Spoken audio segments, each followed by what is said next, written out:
Saudara-saudara yang terkasih dalam Tuhan, Shalom.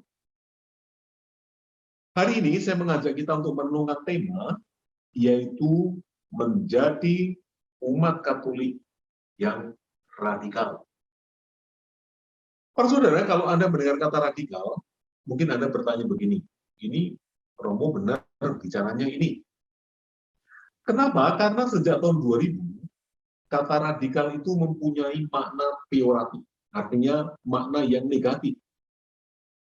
Sehingga kalau dikatakan umat beriman yang radikal, yang digambarkan itu seperti orang yang suka merakit bom, menjadi teroris, itu disebut sebagai yang radikal. Padahal para saudara, pada tahun 90-an, selalu saja di gereja-gereja, Romo selalu mengatakan, jadilah umat Katolik yang radikal. Para saudara, apa sih artinya radikal? Radikal itu dari kata radix. Radix itu artinya akar. Maka menjadi orang Katolik yang radikal artinya orang Katolik yang berakar. Berakar di mana?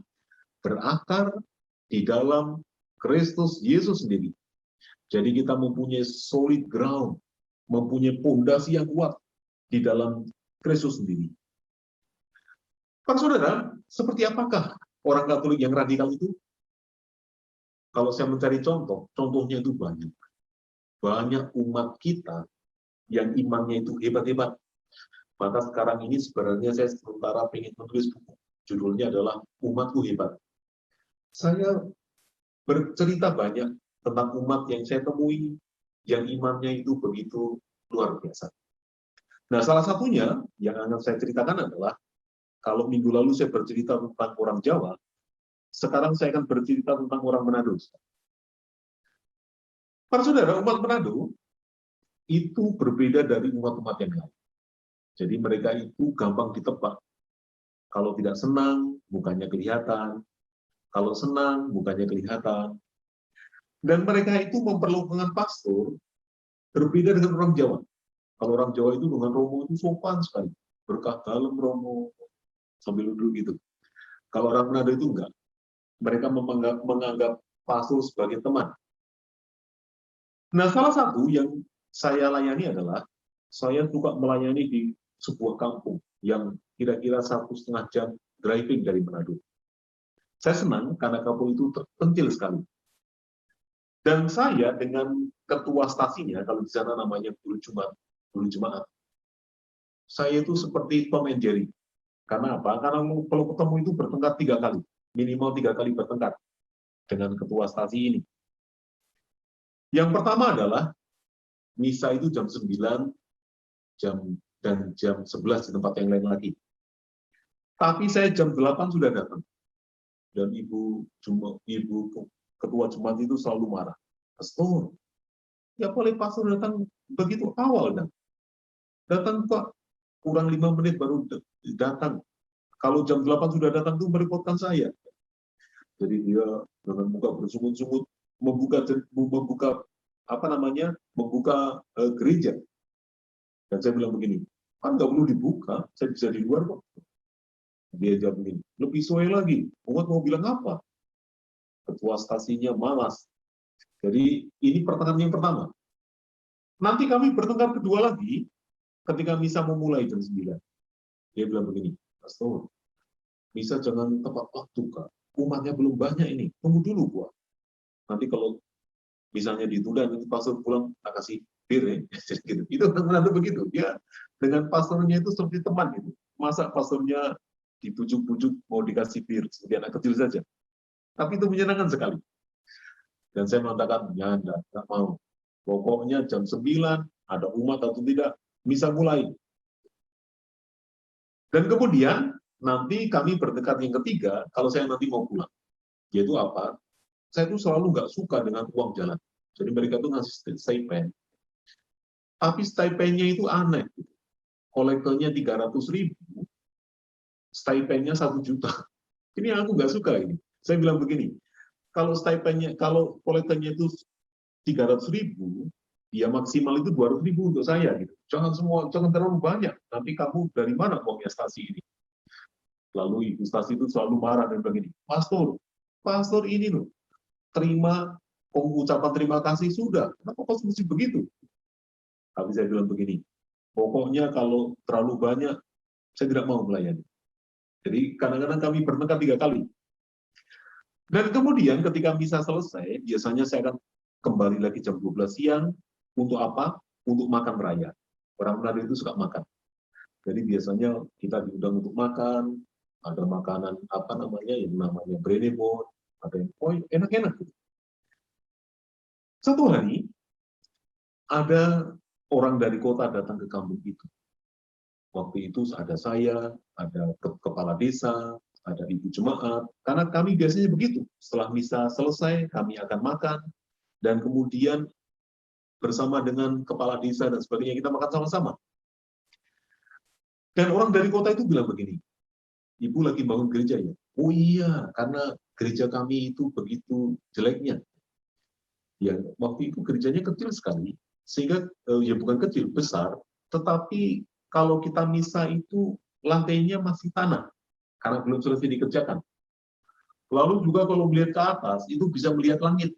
Karena apa? Karena jendelanya belum ada. Jadi gerejanya itu masih sederhana sekali. Dan kemudian orang dari kota itu bilang begini, Ibu, ada dana dari pemerintah, 1 miliar. Dan ini bisa diberikan untuk membangun gereja. Dan Ibu Ketua Stasi tadi, dia senang sekali. Begitu senangnya sampai waktu makan tuh dia nendang kaki saya. Dia senang sekali, dia semangat rupanya. Oh, iya. Kemudian pejabat dari kota itu bilang begini, tapi nanti Ibu menerima apa namanya 1 miliar, tetapi hanya menerima 70%. Tetapi harus dilaporkan 1 miliar. Terus Ibu Stasi itu bilang begini, kenapa harus begitu, Pak? Ya karena Ibu tahu kan, iya toh itu orang Madura artinya, ya kamu tahu kan, iya toh.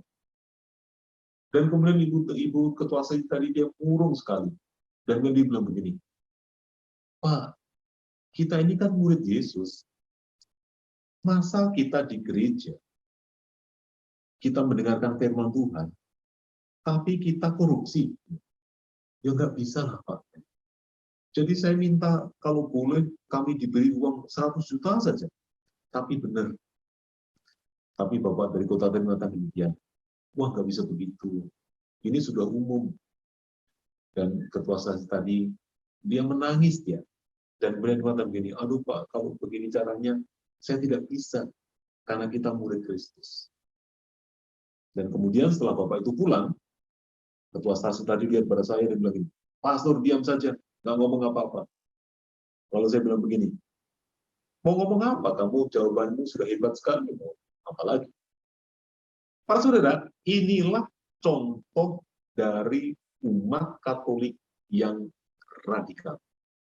Walaupun di depan matanya ada uang 1 miliar, tetapi kalau harus korupsi, dia tidak mau.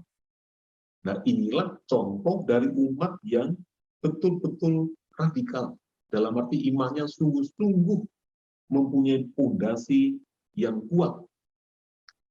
Dan kemudian kepada ketua stasi tadi saya bilang begini, kamu itu aneh sih, buat gereja umatnya sedikit, buat gereja besar-besar. Itu kalau dalam bahasa Jawa, itu artinya, itu namanya cecak muntal ampiak namanya. Apa itu Romo? Itu artinya begini, lizard, tetapi mau makan traktor. Ya nggak bisa. Artinya, kamu itu buat gereja terlalu gede. Dan kemudian dia bilang ini, Pastor, kita kan bersandar kepada Tuhan. Kita harus punya harapan. Dan kemudian 5 tahun kemudian, benar terjadi, gerejanya jadi, dan gerejanya bagus sekali. Jadi para saudara, umat kita itu hebat. Saya banyak sekali berjumpa dengan umat-umat yang imannya itu betul-betul iman yang hidup. Jadi iman Katolik itu bukan teori. Saya sudah banyak kali melihat umat yang imannya itu begitu dalam. Pak saudara, kalau kita ingin menjadi umat yang radikal, maka mari kita ingat akan ajaran dari seorang santa yang namanya Santa Teresia dari Avila. Teresia dari Avila itu mengatakan demikian, Hidup rohani itu seperti, bayangkan seperti pohon bunga, seperti tanaman bunga. Dan tanaman bunga itu, supaya kita ini menjadi bunga yang baik, apa yang harus diperhatikan? Theresia mengatakan, bukan bunganya yang diperhatikan, tetapi akarnya, radikalnya yang harus kita lakukan. Karena apa? Karena kalau kita itu yang kita perhatikan adalah bunganya, maka kita ini kemudian berlomba-lomba di dalam kesombongan. Siapa yang paling berjasa, siapa yang paling memberikan kontribusi. Dan itulah yang dalam Injil hari ini tidak disukai oleh Tuhan Yesus. Yesus, ada orang yang mengusir setan demi namamu, tapi dia bukan kelompok kita. Yesus tidak suka. Karena apa?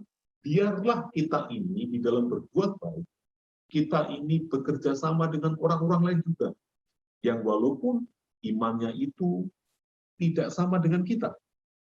Jadi kita itu tidak memperhatikan, tetapi kita ini justru memperhatikan akarnya. Akarnya itu diberi pupuk, kita itu memberi siraman rohani, dan kemudian ketika akarnya baik, dengan sendirinya dia itu akan berbunga. Para saudara, kalau kita memperhatikan akar, kira-kira apa saja yang harus kita perlukan? Yang pertama adalah, kalau kita ingin menjadi orang yang radikal di dalam iman Kristiani, yang pertama adalah akar kita itu harus kita berikan nutrisi yang namanya latihan rohani.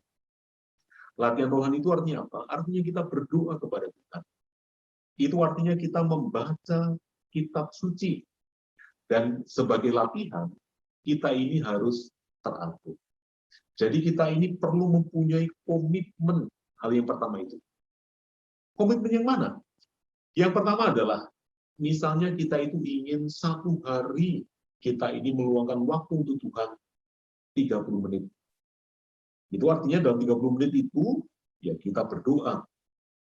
30 menit itu kita pakai untuk membaca kitab suci.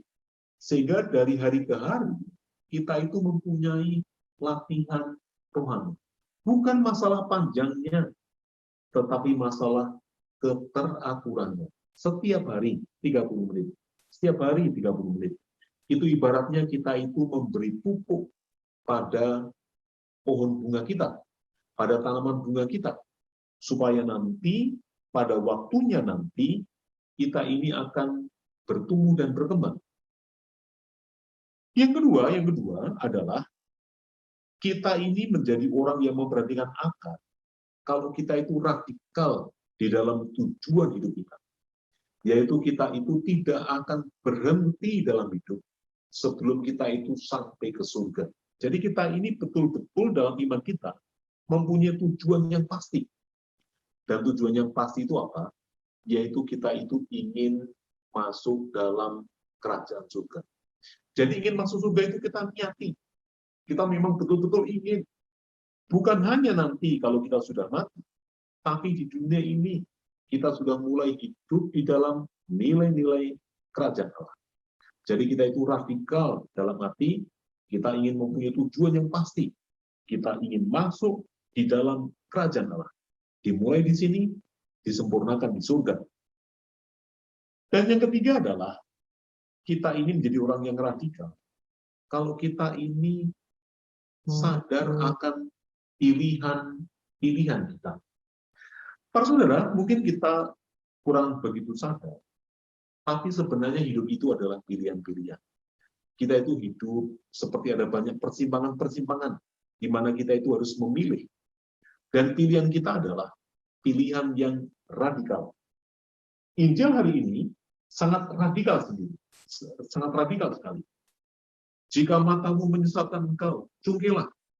Karena lebih baik kamu masuk ke dalam kerajaan Allah dengan bermata satu, daripada dengan bermata dua, dicampakkan ke dalam neraka. Jadi kita ini perlu mempunyai pilihan-pilihan moral dalam kehidupan kita. Yang baik kita pegang, yang tidak baik kita lepaskan. Jadi kita ini perlu di dalam perilaku kita itu mengadakan discern. Discern artinya menguji hati. Manakah tindakan kita yang mendekatkan kita ke surga, dan bukan yang sebaliknya. Seperti ibu tadi namanya Ibu Pingkan.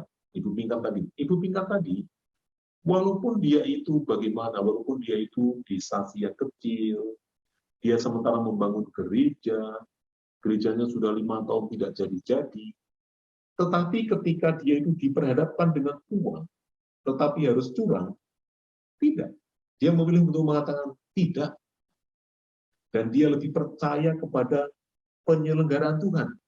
Dan akhirnya gerejanya jadi juga, karena Tuhan itu begitu baik di dalam menyertai kita. Jadi pilihan-pilihan kita, jadi kita itu menyadari pilihan-pilihan kita, sehingga kita selalu memilih hal-hal yang lebih baik di dalam kehidupan kita. Memilih yang selalu lebih baik, itu namanya majis. Artinya kita itu memilih yang lebih baik dalam kehidupan kita, supaya kita itu dapat menjadi murid Yesus yang lebih baik. Oh ya, para saudara, tentang ajaran Santa Teresia, kita itu bukan berarti bahwa kalau kita memilih Tuhan, hidup kita itu akan selalu sengsara. Enggak. Kenapa? Karena ketika kita menyirami akar kita, biasanya kita itu akan mempunyai 3 cara. Ini yang diajarkan oleh Santa Teresia. Yang pertama adalah, kita ini memberikan air pada tanaman bunga kita, itu yang pertama itu dengan kita dengan gayung air, mencari air, lalu kita menyiram. Jadi kita itu pergi ke tempat yang jauh, mencari air, lalu kita menyiram. Ini cara kita yang pertama. Itu adalah orang-orang yang dalam hidup rohani belum banyak pengalaman. Dia lebih banyak mengandalkan dirinya sendiri. Namun kemudian ketika dia menjadi lebih pintar, dia akan melihat bahwa ada irigasi, ada saluran air. Dan saluran air itu kemudian dia belokkan ke tempatnya. Nah, sehingga dengan cara teknik yang lebih baik, hidup rohaninya itu menjadi lebih banyak, lebih baik lagi. Tapi ada yang lebih baik. Apa itu? Yaitu tiba-tiba Tuhan mendatangkan hujan. Sehingga kita tanpa usaha kita, 0% dari kita. Tetapi ternyata yang dari Tuhan itu lebih baik. Sehingga kemudian kebun bunga kita dapat menghasilkan bunga yang begitu indah. Bukan karena kita, tetapi karena Tuhan yang sudah mengatur kehidupan kita. Jadi para saudara, seperti cerita tadi, cerita yang saya kenang dengan penuh kegembiraan, umat yang dulu pernah saya layani setiap 2 minggu sekali itu. Walaupun dia lagi membangun gereja, tetapi ketika dia percaya kepada Tuhan, ada waktunya di mana tidak tahu bagaimana caranya, tiba-tiba gereja itu jadi. Dan janjinya itu begitu bagusnya.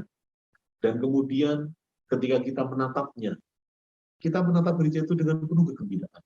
Karena apa? Karena itu dibangun dengan cara yang benar. Dengan keringat kita sendiri. Dengan bantuan orang, tetapi bantuannya itu tulus dan murni. Sehingga kemudian kita itu menjadi begitu bangga dengan iman kita. Maka saudara, saja kita, mari kita menjadi orang yang lebih radikal.